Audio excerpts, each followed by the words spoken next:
Hoje é dia 22 de outubro de 2022, faltam 8 dias para a eleição e eu não poderia deixar de fazer algum comentário que se remeta a isso. Para esse momento, eu vou ler um texto de Donald Wood Winnicott, de 1969, chamado A Liberdade.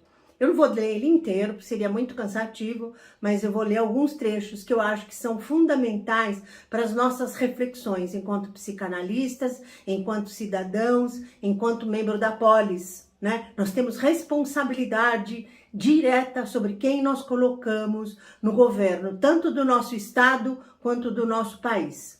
Então eu vou lá. O texto está num livro chamado Tudo Começa em Casa, e começa assim: essa é uma ocasião propícia para uma colocação a respeito do significado da liberdade. E eu acho que ele escreveu isso em 69 e eu acho que isso continua sendo verdade, especialmente nesse momento. Não será feita nenhuma referência à vasta literatura, tanto dentro como fora da psicanálise, que aborda esse tema. Não é possível, no entanto, que eu me eximir da responsabilidade de propor uma nova visão da liberdade à luz dos conceitos de saúde e de criatividade que eu tenho enfatizado, que foi um dos grandes paradoxos propostos por Winnicott, né? A questão da criatividade. A questão da liberdade já foi introduzida quando me referi ao fator ambiental, que torna a criatividade inútil ou a destrói no indivíduo, ao produzir um estado de desesperança.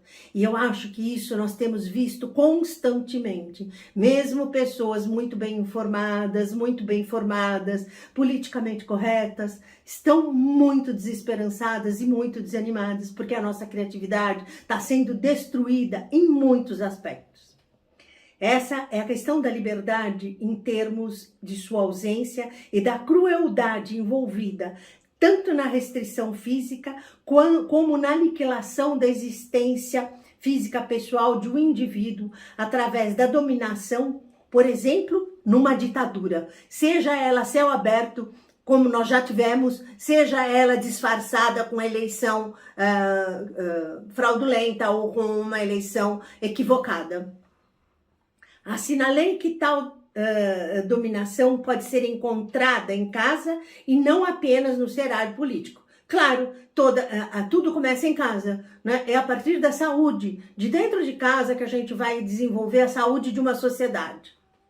É bem sabido que pessoas corajosas descobriram, através dos séculos, que tinham um certo senso de liberdade e, ao mesmo tempo, mesmo um senso mais incrementado quando se encontravam em situação de restrição física. Em algum outro lugar, citei o verso bem conhecido: muros de pedra não fazem uma prisão, nem barras de ferro uma jaula. Tem uma música de um cantor americano da década de 60, eu acho, chamado Peter Seeger, e ele canta uma música lindíssima, que chama Gedanken sind frei. O meu pensamento é livre. Em termos do indivíduo que tem alguma medida da saúde psiquiátrica, o senso de liberdade não fica totalmente dependente da atitude ambiental. Realmente é possível que as pessoas sintam terror da liberdade quando ela lhes é permitida após ter sido proibida. Esse é o medo que a gente tem de tantos anos de ditadura e depois poder livre falar o que pensa, né? As pessoas hoje têm sentido muito medo, porque o ambiente está propício a isso, né? Voltando para o texto de Winnicott, observou-se algo assim no cenário político durante o último meio século, quando tantos países finalmente alcançaram a liberdade e não sabiam o que fazer com ela. Num livro que não está essencialmente preocupado com a política, o estudo pode ser do sentido da liberdade referente à saúde psiquiátrica do indivíduo. Aqueles que entram em contato com a teoria psicanalítica pela primeira vez sentem com razoável frequência que ela, por mais interessante que possa ser, é de certo modo assustadora. O próprio fato de que possa haver uma teoria do desenvolvimento emocional do indivíduo relacionado ao ambiente e de que a teoria possa ser ampliada para explicar perturbações no desenvolvimento e estádios de doença, deixa muita gente realmente preocupada ou perturbada.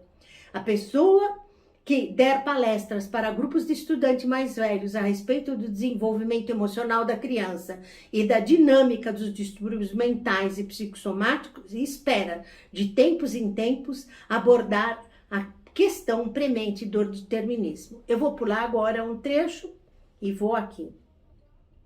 Mas o fato é que a maioria das pessoas se sente livre para escolher a maior parte do tempo. E eu diria que pessoas saudáveis, não? É esse sentimento de ser livre para escolher e de ser capaz de criar novamente que torna a teoria determinista irrelevante. Sentimos-nos livres a maior parte do tempo.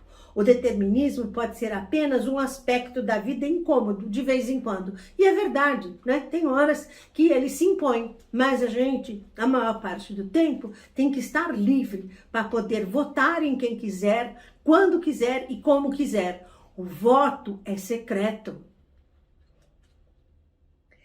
O que não pode ser ignorado é o fato de uma proporção muito grande de pessoas, homens, mulheres e crianças, que se sentem intensamente perturbados por algo. E isto pode facilmente tomar a forma de uma revolta contra o determinismo. Precisamos examinar o que vem a ser este medo e encará-lo com seriedade. O medo da liberdade contrasta em tal medida com o sentimento de não ser livre que um estudo desse contraste torna-se imperativo. Eu acho que por hoje é isso.